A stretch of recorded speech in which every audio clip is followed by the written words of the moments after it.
Welcome learners, welcome to our channel Sambhav yes we can. दोस्तों, ये हमारा चैनल है जो आपके कॉम्पिटिटिव एग्जामिनेशंस की तैयारी को संभव बनाता है और साथ ही साथ हमको ये मोटिवेशन भी देता है कि हाँ, हम कर सकते हैं। तो इस चैनल के अंतर्गत हम लोग अभी इकोनॉमिक्स के बारे में बात कर रहे हैं और पिछली क्लास में हम लोगों ने इंक्लूसिव ग्रोथ यानी समावेशी विकास के बारे में चर्चा की थी।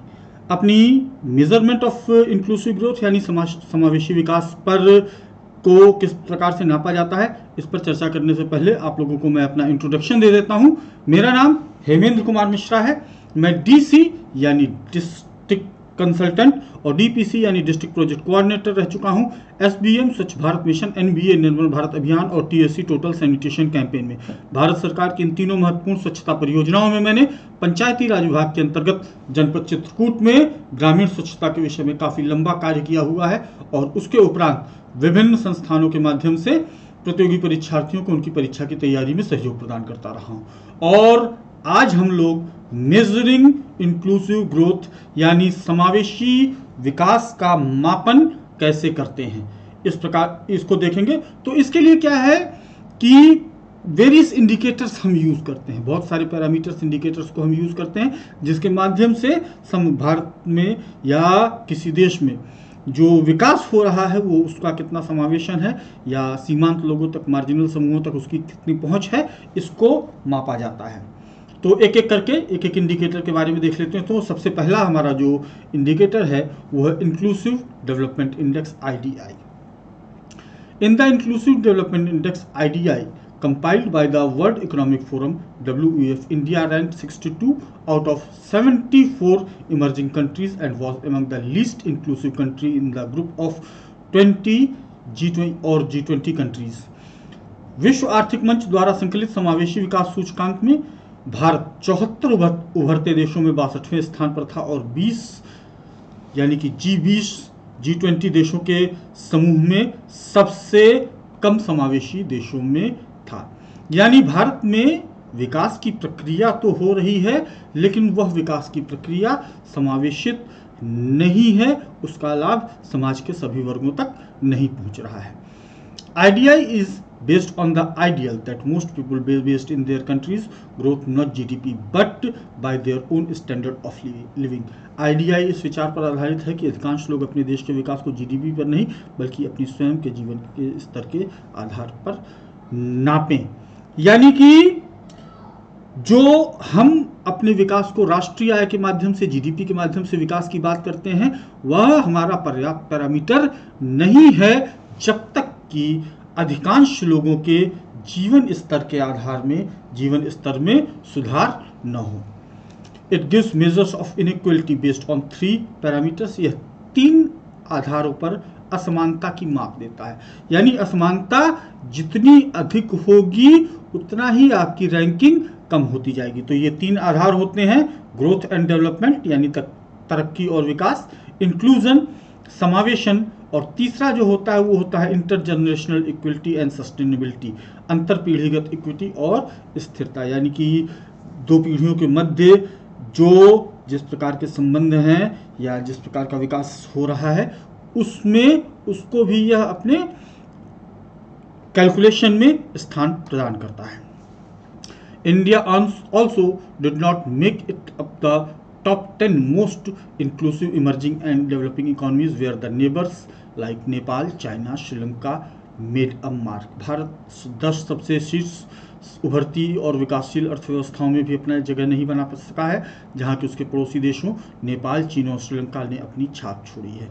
India performed it's best in terms of intergenerational equality sustainability ranking 44th for which credit can be attributed to its demographic dividend।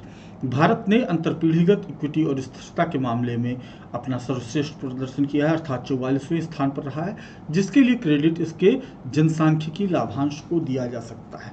जनसांख्यिकी लाभांश क्या है? भारत के संदर्भ में अगर जनसांख्यिकी लाभांश की बात की जाए तो भारत में जो वर्क फोर्स की संख्या है वो डिपेंडेंट क्वांटिटी की तुलना में ज़्यादा है। डेमोग्राफी पे ये टर्म आपका ज़्यादा क्लियर हो जाएगा जब हम लोग डेमोग्राफी के बारे में चर्चा कर रहे होंगे। दूसरा जो एक इंडेक्स हम यूज़ करते हैं that is a social progress index, SPI। ये एक कहीं ज़्यादा महत्वपूर्ण इंडेक्स होता है। It is an aggregate of social and environmental indicators which includes the following. सामाजिक प्रगति सूचकांक SPI यह सामाजिक और पर्यावरणीय संकेतकों का एक समग्र सूचकांक होता है जिसमें निम्नलिखित कारक शामिल होते हैं। इसमें कौन कौन से कारक शामिल होते हैं?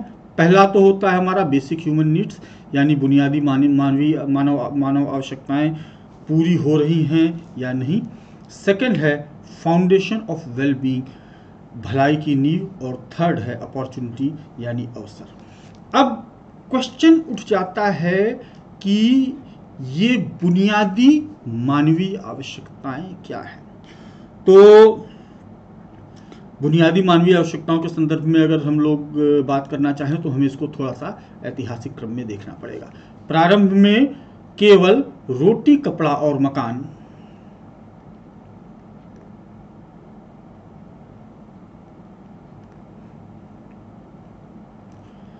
की आवश्यकताएं यदि पूरी होती थी तो ये माना जाता था कि व्यक्ति की बेसिक ह्यूमन नीड्स पूरी हो रही हैं। ये बात हो रही है 1993 के पहले की। तो इस वक्त जब हम गरीबी रेखा का मूल्यांकन करते थे, जो कि हमने कैलोरी के बेस्ड पर बनाई हुई थी, तो रोटी, कपड़ा और मकान ही हमारी बेसिक ह्यूमन नीड्स थे। लेकिन बाद में विकास के दौरान इसमें दो चीजें और जोड़ दी गई, यानी कि यदि शिक्षा और स्वास्थ्य 1993 में जब अमर्त्य सेन की और सीमांत वर्गों की अवधारणाएं आई, तब शिक्षा और स्वास्थ्य भी मानव की बेसिक ह्यूमन नीड्स के अंतर्गत जोड़ा जाने लगा। और ये घटनाक्रम 1993 के चिंतनों के बाद दिखाई पड़ने लग गया। यानी कि अब हमारी जो है बेसिक ह्यूमन नीड्स 5 हो गई: रोटी, कपड़ा, मकान, शिक्षा और स्वास्थ्य। 2007 के पश्चात से जो है, जब से HDI आया, ह्यूमन डेवलपमेंट इंडेक्स, तब ये हमारा बेसिक ह्यूमन नीड्स के अंतर्गत 10 पैरामीटर्स जोड़े गए और इन 10 पैरामीटर्स को 3 प्रमुख भागों में रखा गया था। तो अब हमारा जो बेसिक ह्यूमन नीड्स है वो इन 10 पैरामीटर्स के आधार पर मापा जाता है कि अगर ये 10 पैरामीटर्स पे किसकी कितनी प्राप्ति है, किसकी कितनी दूरी है, इस आधार पर हम HDI का मापन करते हुए बेसिक ह्यूमन नीड्स का मापन करते हैं और सोशल प्रोग्रेस इंडेक्स को निकालते हैं। भलाई की नींव, फाउंडेशन ऑफ वेलबींग, यानी कि जो गवर्नमेंट है ये आम जनता की भलाई के लिए कितने कार्य कर रहे हैं। और अपॉर्चुनिटी, यानी कि व्यक्तियों को अवसरों की कितनी समानता है जो आय सृजित करने के या जीवन स्तर को ऊपर उठाने के अवसर कितने उपलब्ध हैं। इन 3 आधारों पर हम SPI या सोशल प्रोग्रेस इंडेक्स का मापन करते हैं। अब हमने सोशल प्रोग्रेस इंडेक्स की बात तो कह दी, लेकिन इसके पहले भी बहुत सारे पैरामीटर्स हमारे चल रहे हैं जिनके माध्यम से हम विकास का मापन करते रहते हैं। तो उनमें कुछ सीमाएं हैं, जो पुराने हमारे पैरामीटर्स हैं उनमें कुछ सीमाएं हैं। क्या सीमाएं हैं? तो सबसे पहले देख लें हम GDP को, यानी कि राष्ट्रीय आय को आप विकास का सबसे बड़ा पैरामीटर मानते रहे हैं। खास तौर पे 1930 के दशक के पहले आर्थिक समृद्धि को ही आप आर्थिक विकास माना करते थे, लेकिन 1930 के बाद अवधारणाओं में परिवर्तन होने लग गया और इसके साथ साथ अब गुणात्मक परिवर्तनों को भी स्थान दिया गया। तो GDP में क्या कमी है? GDP में पहली तो कमी ये है कि it does not include non market activities. इसमें गैर बाजार गतिविधियों को शामिल नहीं किया जाता है, यानी बार्टर सिस्टम या अदर सिस्टम्स के तहत जो कुछ भी एक्टिविटीज़ हो रही हैं वो सारी की सारी एक्टिविटीज़ इसमें नहीं शामिल होती हैं। सेकंड क्या है? It excludes factors like environment, equality etcetera. यह पर्यावरण, समानता आदि जैसे कारकों को GDP, यानी GDP बढ़ रही है तो उसका आय असमानता पर क्या प्रभाव पड़ रहा है, आय असमानता बढ़ रही है, घट रही है, पर्यावरण पर क्या प्रभाव पड़ रहा है पर्यावरण का क्षय हो रहा है या नहीं हो रहा है, आम लोगों का जीवन स्तर बढ़ रहा है या नहीं बढ़ रहा है। इन सारी चीज़ों में से किसी भी चीज़ से जीडीपी को, ग्रॉस डोमेस्टिक प्रोडक्ट को कोई मतलब नहीं रहता है, इसको ये अपने कैलकुलेशंस में नहीं शामिल करती है, इसलिए इसको आप आर्थिक विकास का या समावेशी विकास का एक अच्छा पैरामीटर नहीं मान सकते हैं। दूसरा एक गिनी कोफिशिएंट होता है। गिनी कोफिशिएंट क्या होता है, गरीबी की क्लास में हम लोगों ने देखा था कि औसत आय वर्ग से व्यक्ति की दूरी को जो है हम औसत व्यक्ति की आय की दूरी को हम गिनी गुणांक या गिनी कोफिशिएंट के माध्यम से नापते हैं। तो इसकी क्या क्या क्या कमियां हैं? It only income inequalities are included and other inequalities like social inequality, equality of opportunity etcetera are ignored. इसमें गिनी गुणांक में केवल आय असमानताओं को ही शामिल किया जाता है, क्योंकि यह औसत आय से दूरी के आधार पर बनाया जाता है। अन्य असमानताओं जैसे कि सामाजिक असमानता है, भले ही आय बहुत अधिक है लेकिन सामाजिक असमानता की वजह से व्यक्ति मार्जिनल रूप में सीमांत समूहों में है, इसको गिनी गुणांक के द्वारा नहीं नापा जा सकता है। अवसरों की समानता के संदर्भ में गिनी गुणांक नज़रअंदाज करता है। इसके अलावा एक और इंडेक्स होता है जिसके माध्यम से हम इंक्लूसिव ग्रोथ को नापने का प्रयास करते हैं, it is gross happiness index, यानी सकल खुशी गुणांक। ये क्या क्या करता है? इसमें व्यक्ति की हैप्पीनेस के माध्यम से इसका कैलकुलेशन किया जाता है, but it ignores gender neutrality, education etcetera. यह लिंग तटस्थता, शिक्षा आदि तत्वों की उपेक्षा करता है। HDI human development index, the unequal distribution of wealth is included. HDI के अंतर्गत धन के असमान वितरण की उपेक्षा की जाती है। तो इसीलिए जो ये सारे इंडेक्सेस हैं ये समावेशी विकास को नहीं इंडिकेट कर पाते हैं, इसीलिए SPI यानी social progress index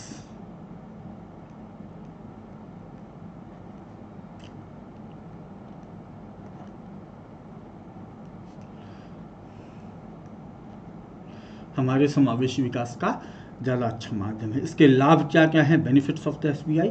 SPI measures the outcome of the government measures taken rather than money spent. SPI यानी सोशल प्रोग्रेस इंडेक्स खर्च किए गए धन के बजाय सरकारी उपायों के परिणामों को मापता है। यानी गवर्नमेंट क्या एक्सपेंडिचर कर रही है इस बात से कोई मतलब नहीं है, उस एक्सपेंडिचर से क्या रिजल्ट्स निकल रहे हैं, उन रिजल्ट्स की स्कैनिंग इस SPI के अंतर्गत की जाती है। It also takes accounts of efficiency by which money spent by the government has been used. यह उस दक्षता का भी हिसाब रखता है जिसके द्वारा सरकार द्वारा खर्च किए गए धन का उपयोग किया जाता है। इट इज़ मोर कॉम्प्रिहेंसिव, यह अधिक व्यापक सूचकांक है। इसके अलावा ग्लोबल स्लेवरी इंडेक्स होता है, वैश्विक भूख सूचकांक। It is released by Walk Free Foundation of Australia. यह ऑस्ट्रेलिया के वॉक फ्री फाउंडेशन के द्वारा जारी किया जाता है। Modern slavery means a situation where a person has taken away another person's freedom to control their body so that they can be exploited. यानी ये वैश्विक दासता सूचकांक जो है, आधुनिक दासता का अर्थ ऐसी स्थिति से है जहां एक व्यक्ति ने दूसरे व्यक्ति की स्वतंत्रता को छीन लिया है और उसके शरीर को नियंत्रित करने के लिए ताकि उनका शोषण किया है। Factors responsible for modern slavery, आधुनिक गुलामी के लिए जिम्मेदार कारक कौन कौन से होते हैं? पहला, एब्सेंस ऑफ राइट्स, अधिकारों का अभाव। दूसरा, लैक ऑफ फिजिकल सेफ्टी, शारीरिक सुरक्षा का अभाव। तीसरा, access of necessity such as health care, education, food etcetera, स्वास्थ्य देखभाल, शिक्षा, भोजन जैसी आवश्यकताओं तक पहुंच। और चौथा, पैटर्न ऑफ माइग्रेशन, प्रवास का पैटर्न। तो इस दासता सूचकांक के संदर्भ में अगर बात की जाए तो इसके संदर्भ में भारत ने काफ़ी अच्छा कार्य किया है। Government has actions to reduce modern slavery. भारत सरकार द्वारा या आधुनिक दासता को कम करने के लिए भारत में पाए गए सरकारी कदम क्या क्या हैं? India has worked in a high direction by criminalization of trafficking, slavery, forced labour, child prostitution and child marriage. Bharat ने तस्करी, गुलामी, जबरन मजदूरी, बाल वेश्यावृत्ति और बाल विवाह को अपराध घोषित करने की दिशा में सही काम किया है। साथ ही साथ मूल अधिकारों के माध्यम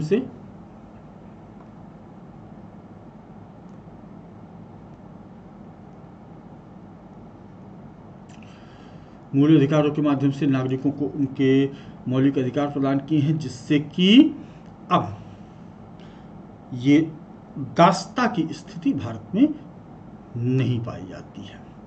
अब हम लोग तो ये तो थे वेरियस इंडेक्सेस जिनकी मदद से हम लोग इंक्लूसिव ग्रोथ को नापने की कोशिश करते हैं।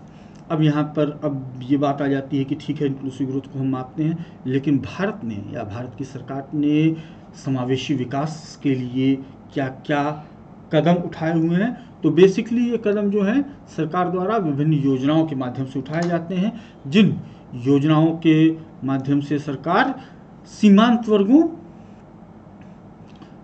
के उन्नयन का प्रयास करती है। तो several wings are been implemented by government for inclusive growth which includes the following.